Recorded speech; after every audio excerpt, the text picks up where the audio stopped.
কি মহারাজ, আপনি এরকম গুম মেরে বসে আছেন কেন? মহারাজ, আপনার শরীরটা কি খুব খারাপ? পেট গুড়গুড় করছে, জ্বর, সর্দি, কাশি? আমার মনে হচ্ছে মহারাজের গ্রহ নক্ষত্র হঠাৎ চলতে চলতে থেমে গেছে। বিজ্ঞানের মতে মহারাজের গতিশক্তি স্থিতিশক্তিতে রূপান্তরিত হয়েছে। কদিন আগেই ছটপটে ছিলেন অতি সুখে। আজ হঠাৎ মহারাজ মোদের কুলুপ এঁটেছেন মুখে। না না না, সেসব কিছুই না। চিন্তায় চিন্তায় আমার মুখের ভাষাই হারিয়ে ফেলেছি। আপনি কোনো চিন্তা করবেন না মহারাজ। আপনার কি সমস্যা শুধু আমাকে খুলে বলুন, আমি সব সমস্যার সমাধান করে দেব। আরে সমস্যা কি শুধু আমার নাকি? এই সমস্যা তোমাদের সকলের সমস্যা। হ্যাঁ? আমাদের সকলের কি সমস্যা? শোনো, কদিন বাদেই দুর্গাপুজো, এদিকে রাজকোষের অবস্থাও টলমল। তাই এবারে রাজবাড়ির পুজোটা বুঝলে ওই নম নম করেই করতে হবে। না না, শুধু নমনমর কেন, আমি বিশুদ্ধ আচার মেনে সমস্ত মন্ত্র উচ্চারণ করে সুন্দরভাবে পুজো করব। পণ্ডিত, তুমি পণ্ডিত হলেও তোমার উপস্থিত বুদ্ধি কিন্তু হাঁটুর নিচে। মহারাজের কথা নম মানে স্বল্প ব্যয়ে পুজোটা সামলাতে হবে, কি তাই তো? হ্যাঁ একদম। গোপাল, তুমি আমার মনের কথা বলেছো। কিন্তু মহারাজ, গোপালের কথা শুনে আপনার মন ভরলে কি হবে? রাজকোষ তো আর ভরল না। হ্যাঁ মহারাজ, এবার অল্প টাকার মধ্যে রাজবাড়ির দুর্গাপুজো সামলাতে হবে। তখন থেকে সেটাই তো ভেবে কুল কিনারা পাচ্ছি না। মহারাজ, মহারাজ, আমার মনে হয় এই পুজোর কেনাকাটার দায়িত্ব গোপালের ওপর ছেড়ে দেওয়া উচিত। কেন কেন গোপাল কেন? কারণ গোপালের মতন কিপ্টে এ রাজ্যে আর একটাও নেই। হ্যাঁ, এটা তো রাজবৈদ্য একদম ঠিক কথা বলেছে। হ্যাঁ তাই তো, গোপালের মতো কিপ্টে তো এ রাজ্যে আরেকটা নেই। তাই এবারে দুর্গাপুজোর সমস্ত দায়িত্ব তোমার উপরে ছেড়ে দিলাম গোপাল। যথা আজ্ঞা মহারাজ, আমি মাথা পেতে দায়িত্ব নিলাম মহারাজ। মহারাজ, এই অধমের দিকেও একবার তাকান। আমিও দুর্গা মায়ের সেবায় নিজেকে উৎসর্গ করতে চাই। তাই সব দায়িত্ব গোপালকে না দিয়ে আমাকেও কিছু দায়িত্ব দিন। ও ভালো তো। আর শুধু তুমি কেন, তোমাদের সকলকেই কিছু কিছু করে দায়িত্ব নিতে হবে। গোপাল কেনাকাটা করবে, আর সব কার্যকলাপ নিয়ন্ত্রণ করবে তোমরা। পুজোর জোগাড় করবে, ভোগের রান্না সাহায্য করবে, রাজবাড়ি সাজাতে সাহায্য করবে। ধুর ধুর, ভাবলাম এই সুযোগে কিছু টাকা পয়সা হাতানো যাবে, মহারাজ সবটাই মাটি করে দিলেন। ধুর ধুর। তাহলে গোপাল, তুমি আজ থেকেই কাজে লেগে পড়ো। পুজো তো আর বেশি দিন বাকি নেই। যথা আজ্ঞা মহারাজ। এই তো জোড়ামণি, তোরা চলে এসেছিস। আপনার কথার খিলাপ করার মতন সাহস এখনো আমাদের হয়নি মন্ত্রী মশাই। যাই হোক, তোদের কিছু কাজ করতে হবে। কি কাজ মন্ত্রী মশাই? সবকিছুতেই রাজি, যদি পাই পয়সা করি আজই। ওরে ধৈর্য ধর, সময় মতো সব পাবি। আগে কি করতে হবে সেটা শোন। বলুন মন্ত্রী মশাই। তোদেরকে গোপালের পিছনে ছায়ার মতো পড়ে থাকতে হবে। মহারাজ গোপালকে পুজোর সব দায় দায়িত্ব দিয়েছেন। গোপাল কখন কি কাজ করছে সেই সব জেনে আমাকে জানাতে হবে। ব্যাস এইটুকু কাজ? হ্যাঁ, এইটুকু। যা, এক্ষুনি কাজে লেগে পড়। আর আমাদের দিনা পাওনা? আগে কাজ, পরে দক্ষিণা। যা তো।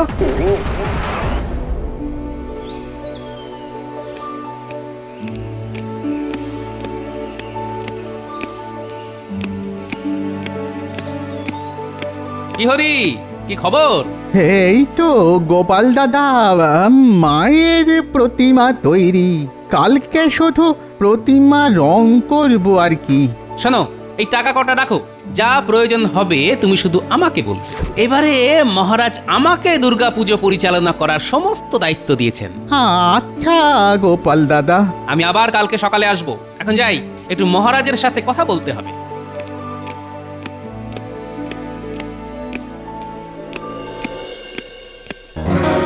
মন্ত্রী মশাই, খবর জোগাড় করে এনেছি। কি খবর?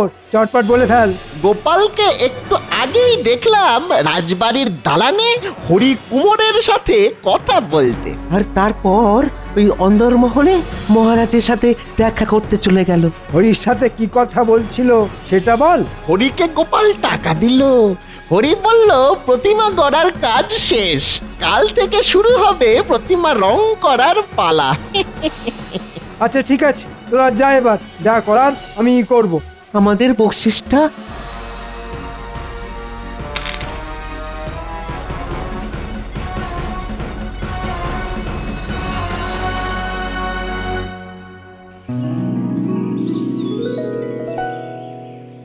কি হরি, মায়ের মূর্তি গড়ার কাজ কত দূর? এই তো রানীমা, হয়ে এসেছে, শুধু চোখ মুখ আঁকা বাকি। আচ্ছা ঠিক আছে ঠিক আছে, সকালে কিছু খেয়েছো? না রানীমা, এখনো কিচ্ছু খাওয়া হয়নি, বাড়ি গিয়ে খাবো। তুমি আগে তাড়াতাড়ি এসে খেয়ে নাও। রাজবাড়িতে কেউ অভুক্ত থাকে না, সে মহারাজ হোক আর সামান্য কর্মচারী হোক। আচ্ছা রানীমা, এক্ষুনি আসছি। এই তো সুযোগ, এবার গোপালকে ঠিক চাপে ফেলা যাবে।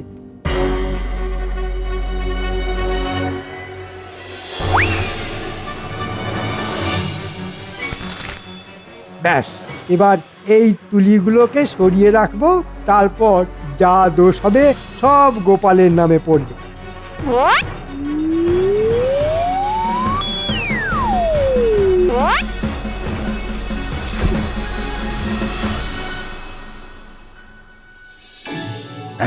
রাজবাড়ির দুর্গাপুজোর কাজ বেশ জোর কদমে শুরু হয়ে গেছে। আমি গোপালের তৎপরতা দেখে বেশ খুশি হয়েছি। সে তো বুঝলাম মহারাজ, এবার আমাদের খুশি করার বন্দোবস্তটাও করুন। এই কদিন বাদেই পুজো শুরু হয়ে যাবে, কিন্তু এখনো পুজোর এবারের ভাতাটা পেলাম না। আরে পাবে পাবে, সব পাবে, একটু ধৈর্য ধরো না বিজ্ঞানী।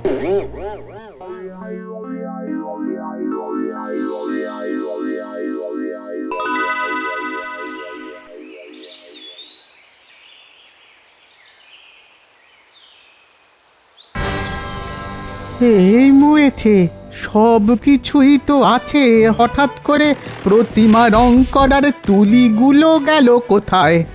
দূর দূর দূর, কোথায় যে রাখলাম তুলিগুলো? কোথায় যে রাখলাম? সর্বনাশ হয়ে গেছে মহারাজ, সর্বনাশ হয়ে গেছে। হ্যাঁ, কি সর্বনাশ হলো গহরি?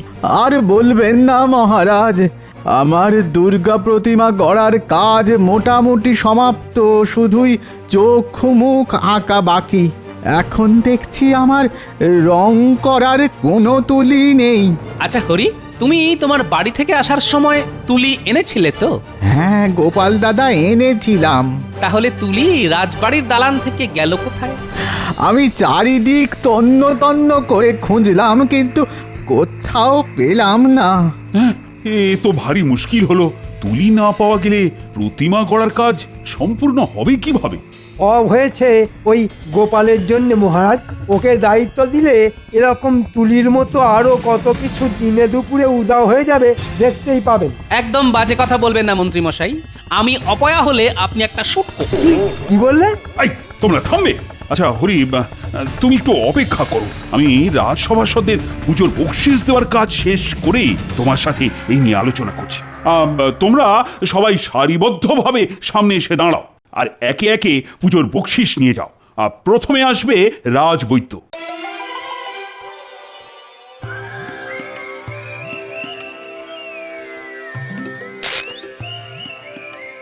ধন্যবাদ মহারাজ। এরপর বিজ্ঞানী।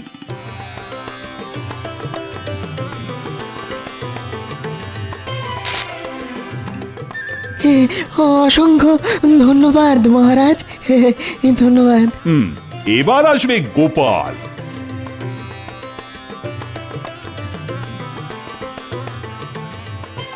ধন্যবাদ মহারাজ। মন্ত্রী এগিয়ে এসো।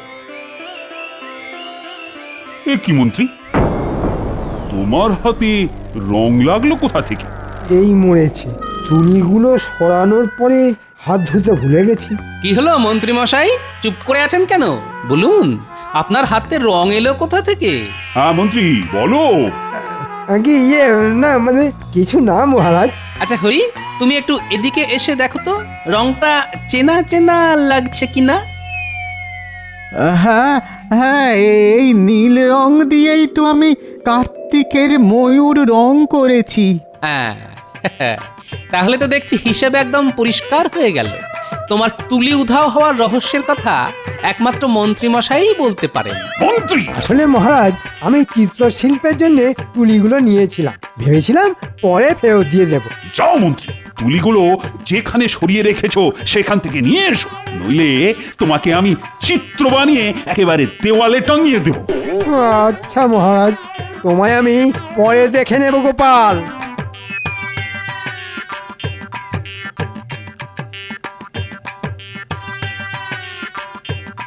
দেখলেন মহারাজ, মন্ত্রীমশাই হিংসায় আমার উপর দোষারোপ করতে চেয়েছিলেন, কিন্তু সেসব ভেস্তে যাওয়ায় মন্ত্রীমশাই রাগে একেবারে গজগজ করছেন।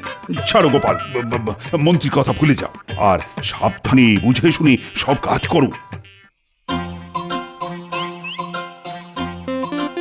ও দাদু, দাদু তোমার হাতে ওগুলো কি গো দাদু? দাদু, ও দাদু, আমাদের জন্য কি এনেছো? ও দাদু, এবার পুজোয় আমাদেরকে কিছু কিনে দেবে না? ও দাদু। আরে আরে দাঁড়া দাঁড়া, সবার জন্য সব কিনেছি। এই নে, এটা পুঁটির পুজোর জামা, এটা ন্যাপলার, এটা গুলটের, আর এটা ট্যাপার, আর এটা পুঁচকের। তুমি খুব ভালো দাদু। খুব ভালো। এবার আমরা পুজোয় দারুণ মজা করব।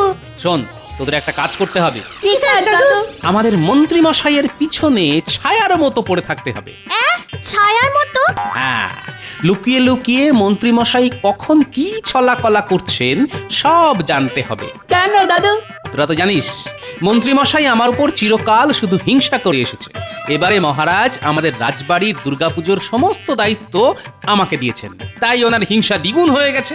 তাই উনি চেষ্টা করছেন কলকাঠি নেড়ে আমাকে বিপদে ফেলার। আমরা থাকতে তোমার কোনো বিপদ হতে দেব না দাদু, তুমি নিশ্চিন্তে থাকতে পারো। সেই ভরসাতেই তো আছি রে। ঠিক আছে, এখন আমি চললাম। তোদের দিদা আবার আমার জন্য হয়তো ভাত পেড়ে বসে আছে। আসি রে।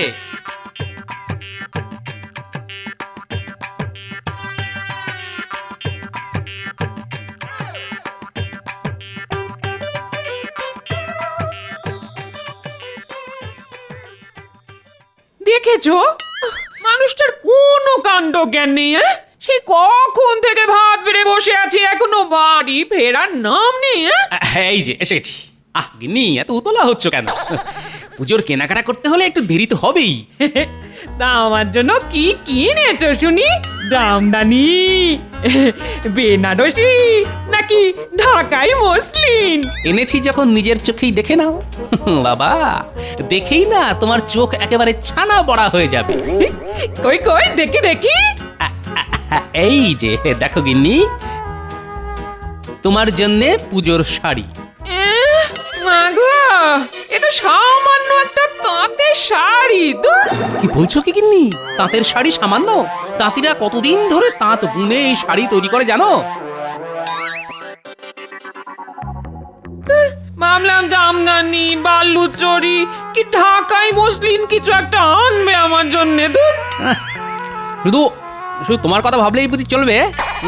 ওই নাতি নাতনিদের কথা তো ভাবতে হবে নাকি? সবকিছু বুঝে শুনে চলতে হবে তো। ঠিক আছে ঠিক আছে ঠিক আছে, এখন খেয়ে নাও। আমি পুজোতে তাঁতের শাড়ি পরেই ঘুরবো, রাজবাড়ির বউ হওয়ার ভাগ্য করে তো আর আসিনি। দাদু, দাদু বাড়ি আছো? ও দাদু, দাদু, ও গোপাল দাদু বাড়ি আছো? কি হয়েছে রে ন্যাপলা গুলটে?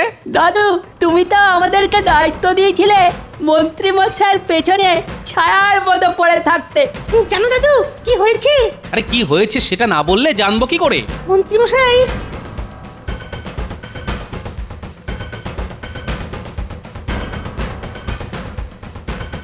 আচ্ছা, এই ব্যাপার। ঠিক আছে, আমিও দেখবো মন্ত্রী মশাইয়ের কত দূর দৌড়। উনি বুনো ওল হলে আমিও বাঘা তেঁতুল। একটা কথা ন্যাপলা গুলটে, তোরা যে এই কথাটা জানতে পেরেছিস সেটা একদম কাউকে জানতেও দিবি না, বুঝতেও দিবি না। আচ্ছা দাদু।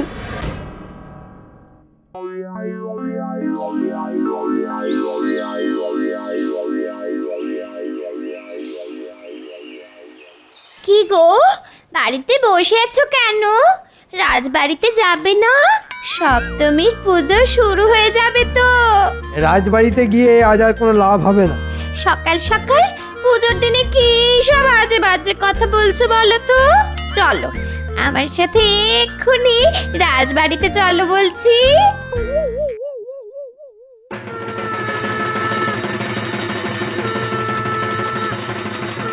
দেখো সবাই, এবারের রাজকোষের অবস্থা খারাপ হওয়া সত্ত্বেও গোপাল নিজে দাঁড়িয়ে থেকে কত সুন্দরভাবে সমস্ত পুজোর আয়োজন করেছে। বাহ গোপাল বাহ। সবই তো বুঝলাম মহারাজ, সবাই এসে এখানে হাজির হয়েছে, কিন্তু পণ্ডিতের এখনো অবধি দেখা নেই। আর পণ্ডিত না আসলে পুজো শুরু হবেই বা কি করে? নবপত্রিকা পুজো, কলাবউ স্নান করানো। হ্যাঁ, ঠিকই তো বলেছো। পণ্ডিত না আসলে দুর্গাপুজোটা হবে কিভাবে? সত্যি তো, পণ্ডিত তো ভারী চিন্তায় ফেলে দিল।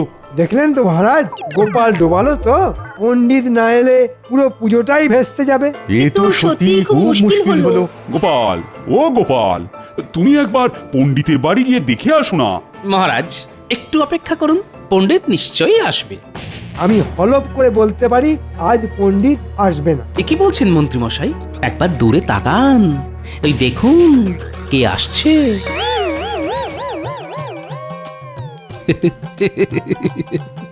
পণ্ডিত এখানে কি করে? পণ্ডিত রাজবাড়ির পূজারী, তা এখানে আসবে না তো কোথায় যাবে? হ্যাঁ, না আমি তো কি বলছো মন্ত্রী? না, কিছু না কিছু না, এমনি এমনি। কি মন্ত্রী মশাই অবাক হয়ে গেলেন? আপনার পরিকল্পনা ভেস্তে গেল তো? কিসের পরিকল্পনা? কিসের ভেস্তে যাওয়া? তাহলে শুনুন, আমি ঘটনাটা বলি। আমাকে মহারাজ দুর্গাপুজোর দায়িত্ব দিয়েছেন বলে মন্ত্রী মশাই প্রথম থেকেই আমার উপর হিংসাতে জ্বলে পুড়ে মরছেন। তাই তিনি প্রথমে কুমোরের তুলি সরান, যাতে কুমোর প্রতিমা গড়ার কাজ না শেষ করতে পারে। তারপর হাতে নাতে মন্ত্রীর প্যাঁচ ধরা পড়ায় তিনি অন্য পরিকল্পনা করেন। 2-3 দিন আগে দুপুরবেলা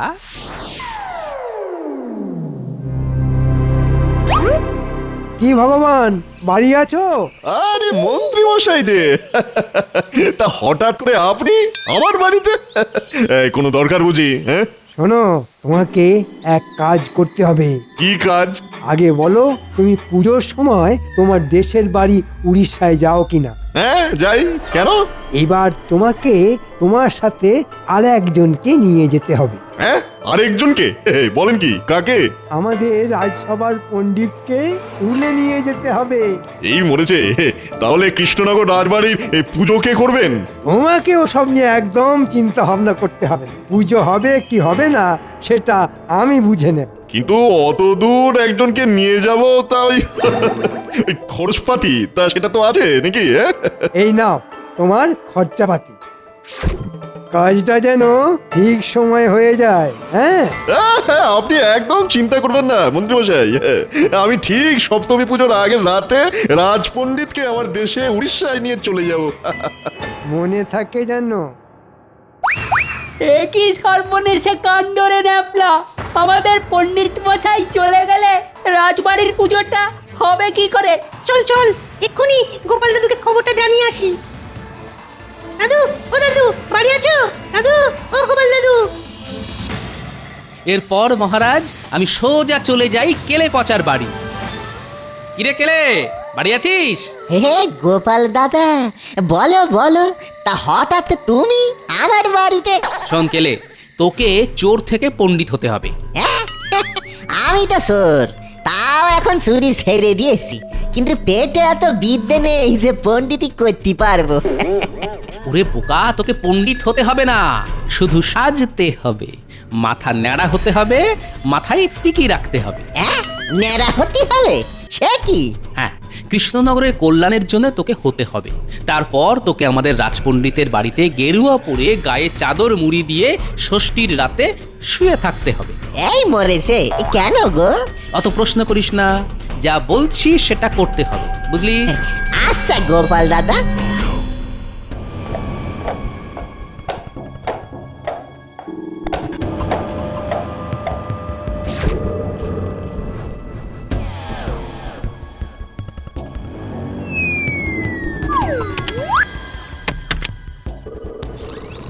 ওই তো এই পণ্ডিত চাদর মুড়ি দিয়ে শুয়ে আছে, এবার বেটাকে বেঁধে গরুর গাড়িতে তুললেই কাজ শেষ।